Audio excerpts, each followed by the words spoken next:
Question है let C naught be the set of all non-zero complex numbers. Let a relation R on C naught be defined as Z1 related to Z2. Both side implies Z1 minus Z2 upon Z1 plus Z2 is real for all Z1 Z2 belongs to C naught. So that R is an equivalence relation. ये relation का question है, लेकिन इसमें अंदर complex number फंसा दिया है, यानी ये एक मिक्स प्रॉब्लम है। सॉल्यूशन बनाते हैं इसका। प्रूफ करना है दिस इज इक्विवेलेंस, तो हमें चाहिए रिफ्लेक्सिविटी, सिमेट्री एंड ट्रांजिटिविटी। पहले चेक करते हैं इसकी रिफ्लेक्सिविटी, या प्रूफ करते हैं रिफ्लेक्सिविटी कि रिलेशन आर रिफ्लेक्सिव है। Let complex number z belongs to C not.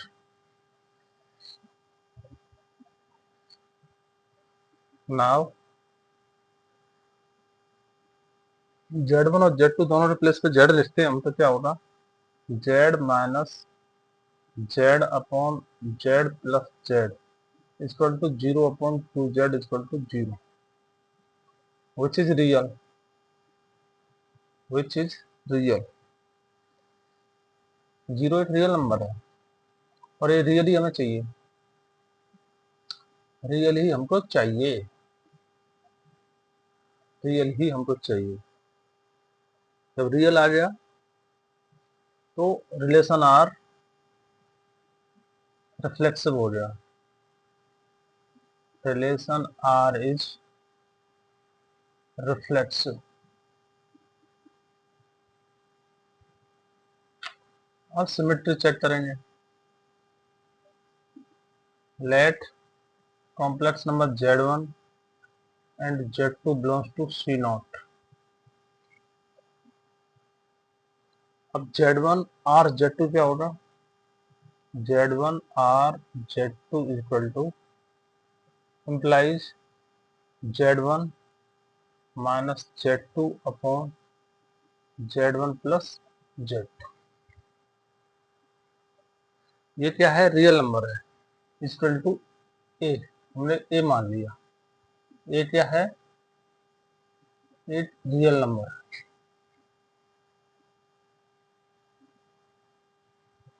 अब इसकी value z1 minus z2 upon z1 plus z2 equal to, इनके प्लेस चेंज कर दें, z1 रिप्लेस पे z2 और z2 रिप्लेस पे z1, तो क्या आएगा z2 minus z1 upon z2 plus z1। लेकिन माइनस आगे लेना पड़ेगा। माइनस क्यों लेना पड़ेगा, तभी तो दोनों न्यूमरेटर इक्वल होंगे।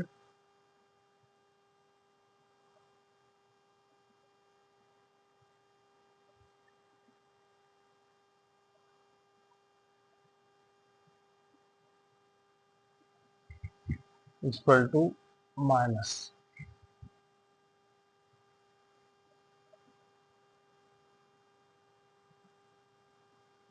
माइनस। अब ये क्या हुआ, z1 की जगह पे z2, z2 की जगह z1। इसका मतलब ये हुआ, इसमें ऐसा कीजिए दोनों साइड में -1 से मल्टीप्लाई कर दो, इसमें और इसमें। इसमें -1 से मल्टीप्लाई करेंगे तो क्या आएगा, माइनस z1 माइनस z2, इधर आ जाएगा -1 -2,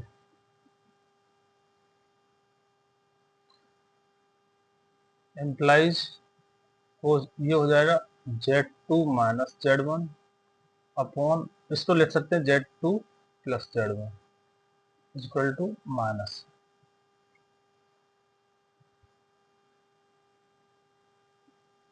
यहाँ पर माइनस से अगेन है रियल नंबर, रियल नंबर। जब ये रियल नंबर है तो इसको क्या कहेंगे, z2 और z1, z2 therefore z2 और z1।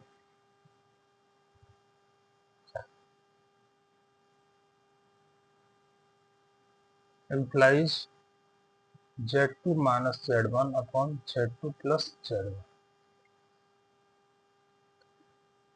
So R is symmetric.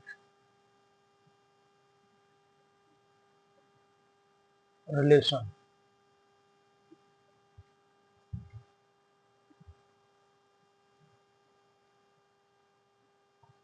R is symmetric relation. अब बारी आती है ट्रांजिटिविटी की. Transitivity.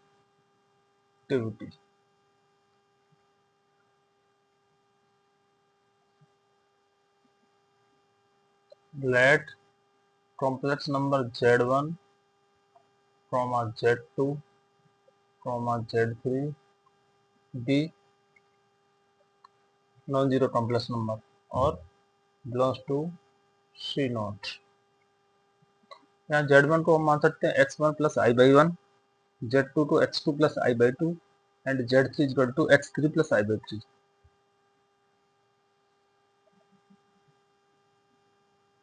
Let Z1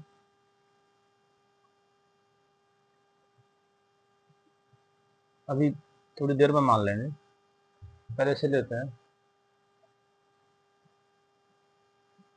Z1 R Z2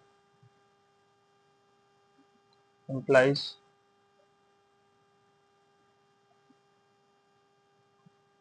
Z1 plus Z2 upon Z1 plus Z2 and Z2 R Z3 implies Z2 plus Z3 no Z2 minus Z1 minus Z2 and Z2 minus Z3 upon Z2 plus Z3.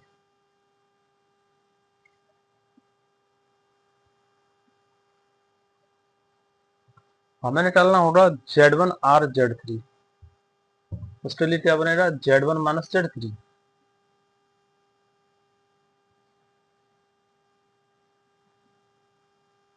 Z1 minus Z3 upon Z1 plus Z3 is equal to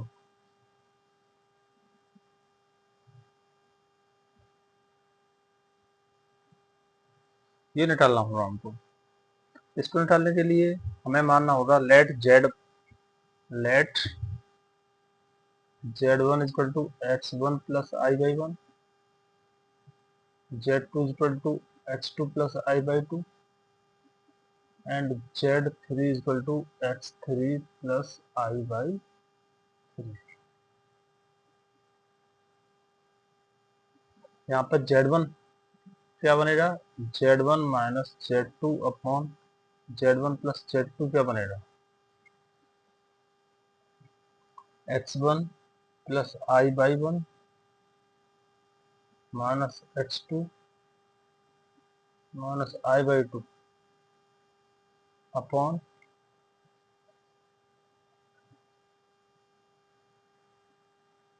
x1 plus I by 1 plus x2 plus I by 2.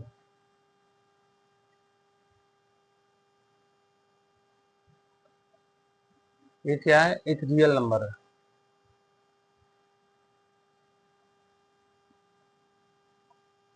और real number यहाँ ये LHS है. ये क्या है LHS या इसको RHS ले लेते हैं. यहाँ लिखते हैं ये रियल नंबर है RHS. RHS में क्या है इसको सिंप्लीफाई कर लें न्यूमरेटर को डिनोमिनेटर को. रियल नंबर एक साथ रखने और इमेजिनरी नंबर एक साथ. रियल नंबर एक साथ रखेंगे तो x1 minus x2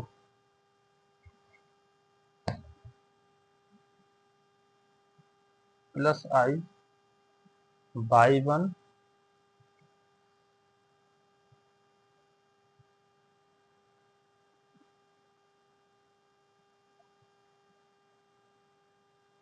minus by two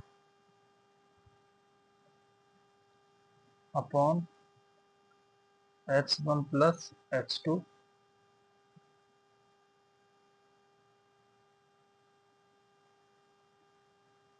plus आई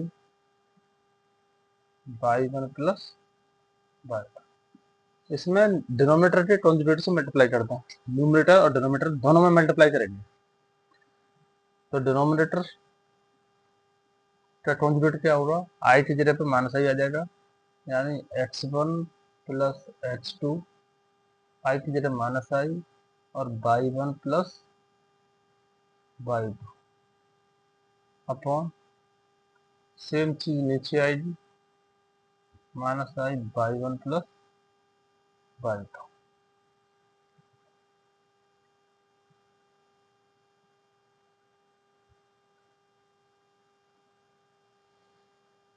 अब इसका मल्टीप्लाई इसमें होगा, तो ये रियल नंबर है, ये भी रियल नंबर है, इन दोनों का मल्टीप्लाई होकर क्या आएगा, x1 square minus x2 square, x1 minus x2 into x1 plus x2, यानी a minus B into A plus B हो रहा है, A square minus B square. इधर ए आई है, ये वाला आई है, आई और आई माइनस आई स्क्वायर हो जाएगा, और माइनस आई स्क्वायर की वैल्यू प्लस वन होती है, तो आई हट जाएगा, रियल नंबर आ जाएगा, आई आई माइनस आई स्क्वायर प्लस हो जाएगा by one minus by two, by one plus Y to, यानी ए plus B A minus B लगा देंगे तो by one square minus by two square plus. अब इमेजिनरी नंबर आएगा, imaginary number आएगा, इस x1 वन से x2 का मल्टीप्लाई होगा इससे, और इस बाई वन वन से बाई टू का मल्टीप्लाई होगा इससे, तो आई कॉमन लेके इसका इसमें मल्टीप्लाई करेंगे,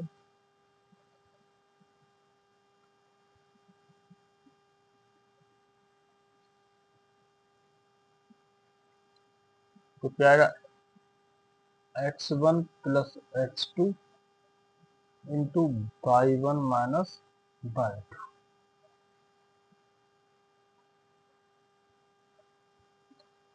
अच्छा, अब इसका इसमें हो गया, इसका इसमें होगा माइनस आई, या फिर आई कॉमन ले लिया, ब्रैकेट बना देंगे यहाँ पर, माइनस यहाँ आ जाएगा, x1 minus x2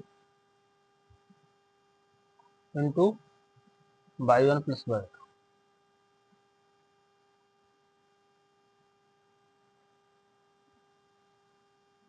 upon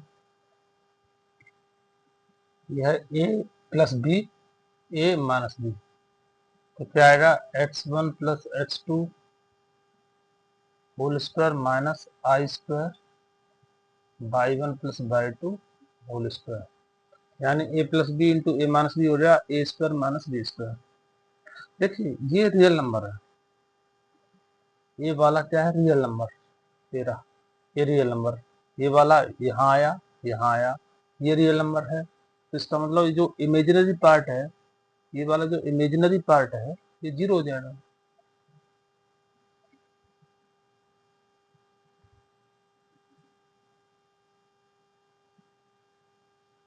imaginary part ये वाला है, इनका मल्टीप्लाई कर लें, या फिर अभी ऐसे लिख लें, x1 प्लस x2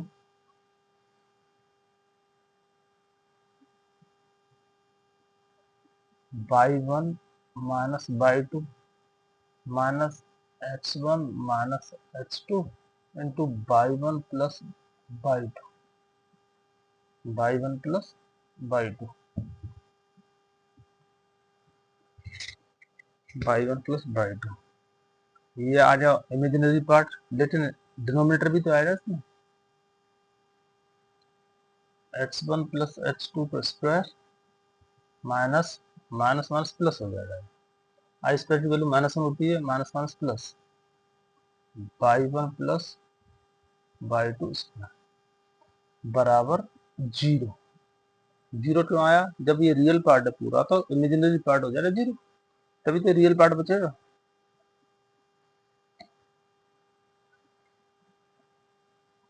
अब देखिए क्रॉस मल्टीप्लाई करेंगे तो इसकी वैल्यू जीरो हो जाएगी, ऊपर वाला आएगा, यानी न्यूमरेटर बचेगा हमारे पास। न्यूमरेटर में क्या आएगा, इसका मल्टीप्लाई कर लें हम, x1/1 minus x1/2 plus x2/1 minus x2/1 minus x1/1 minus x1/2 plus x2/1 minus x2/2 minus इसका मल्टीप्लाई इसमें x1/1 minus x1/2 plus x2/1 plus x2/2 equal to 0। अब इसमें कुछ कैंसिल आउट हो जाएगा, ये है x1/1 और ये है x1/1, ये x1/1, ये कैंसिल हो गया, माइनस x1/2 माइनस x1/2, ये और ये कितना आया, माइनस 2x1/2, x2/1 x2/1, ये भी प्लस का है, ये भी प्लस का है, प्लस 2x2/1, x2/2 माइनस का, x2/2 प्लस का, तो इससे कैंसिल आउट हो जाए ये वाला, बचा क्या, 0। अब माइनस वाले को उधर ले जाएं, दोनों प्लस पे ले लें, एक साइड में एक प्रोडक्ट, दूसरी साइड में दूसरा प्रोडक्ट, तो क्या आएगा, x1/2 इक्वल टू x2/1, दो से डिवाइड कर दिया ना, तो क्या आया ये, x1/x2 इक्वल टू y1/y, ये किसकी वैल्यू आई, इसकी है, इस वाले। अगर इसकी निकालनी हो तो क्या आएगी,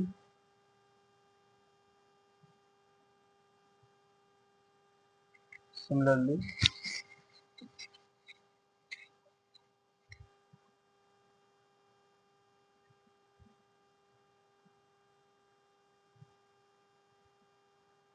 Z2R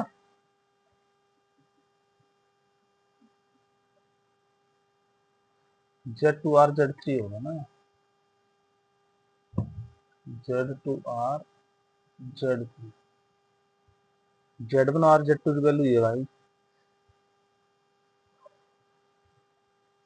Z1 और Z2, इसलिए सिमिलरली Z2R Z3 इम्प्लाइज, यहाँ आएगा x2/x3 equal to y2/y3।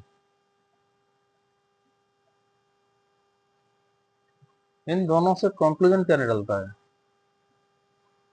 Conclusion ये निकलता है कि Z देयरफॉर निकलेगा ये कि x3 x1/x2 x2/x3 x1/x3 equal to y1/y3 implies Z1R Z, ये कंक्लूजन निकलेगा।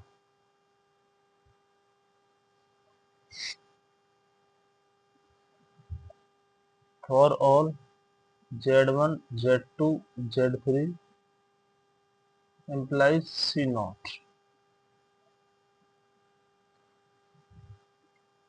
transitive, therefore R is transitive। तो रिफ्लेक्सिव भी हो गया, सिमेट्रिक भी हो गया और ट्रांजिटिव भी हो गया, hence R is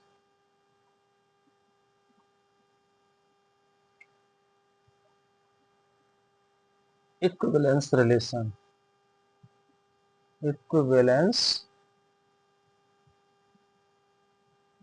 relation, hence R is equivalence relation। ये प्रूफ हो गया,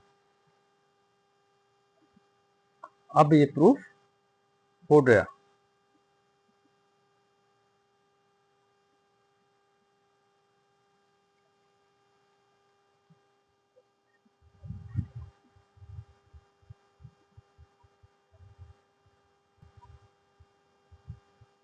इक्विवेलेंस रिलेशन की कुछ थ्योरम दिखा दूं।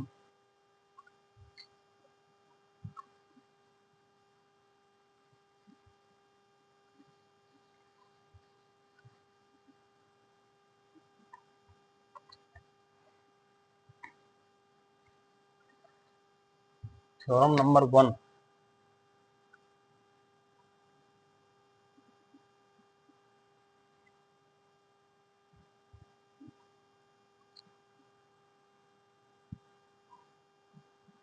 if R is an equivalence relation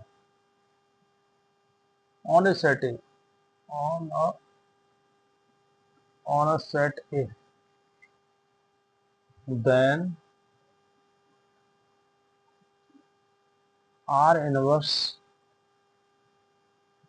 is also an equivalence relation.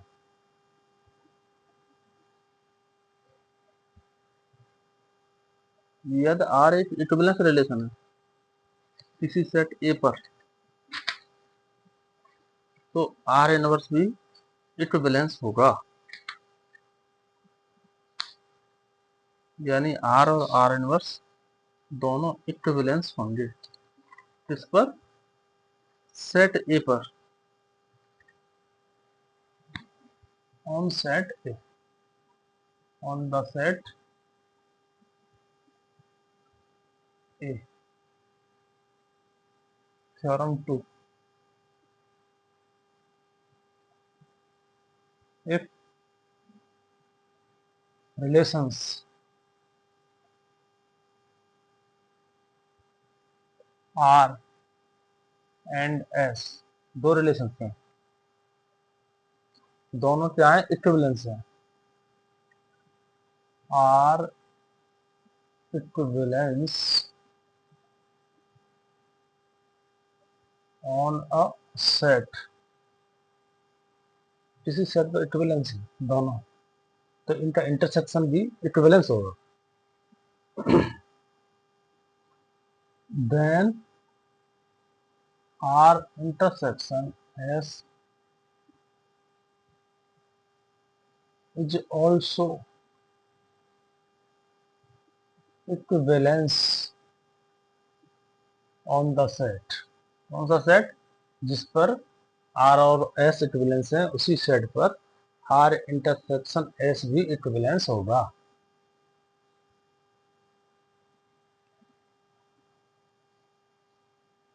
लेकिन यूनियन के बारे में क्या कहा है?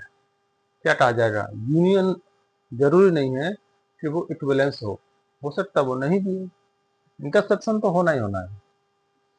Theorem 3,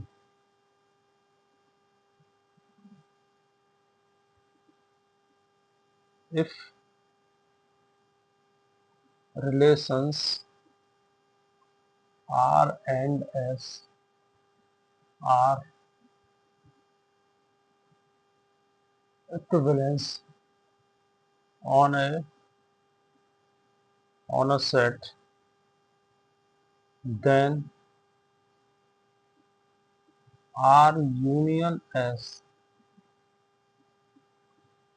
is not necessarily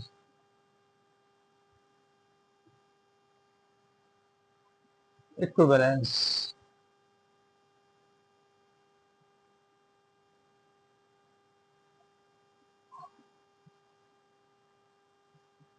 on the set.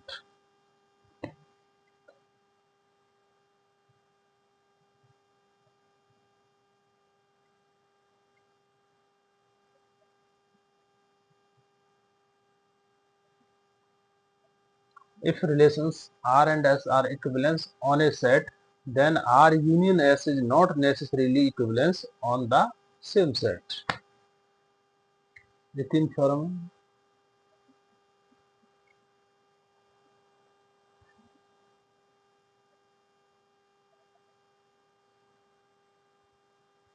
कुछ पॉइंट से याद दिला दूं। Number 1,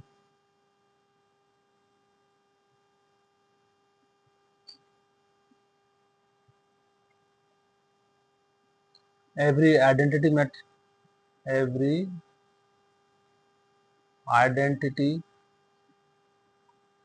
relation is reflexive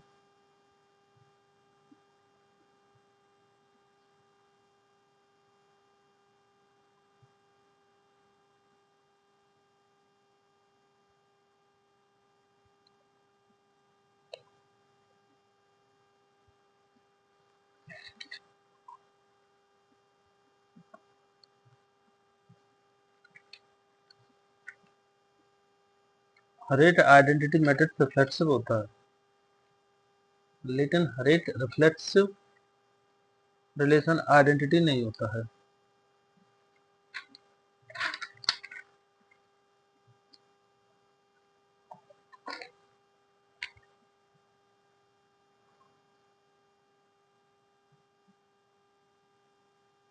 But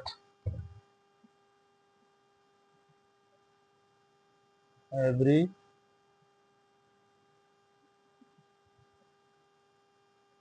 reflexive relation is not identity. Number 2, empty relation symmetric होता है। empty relation is symmetric and transitive. empty relation reflects empty relation symmetric भी होता है और ट्रांजिटिव भी होता है।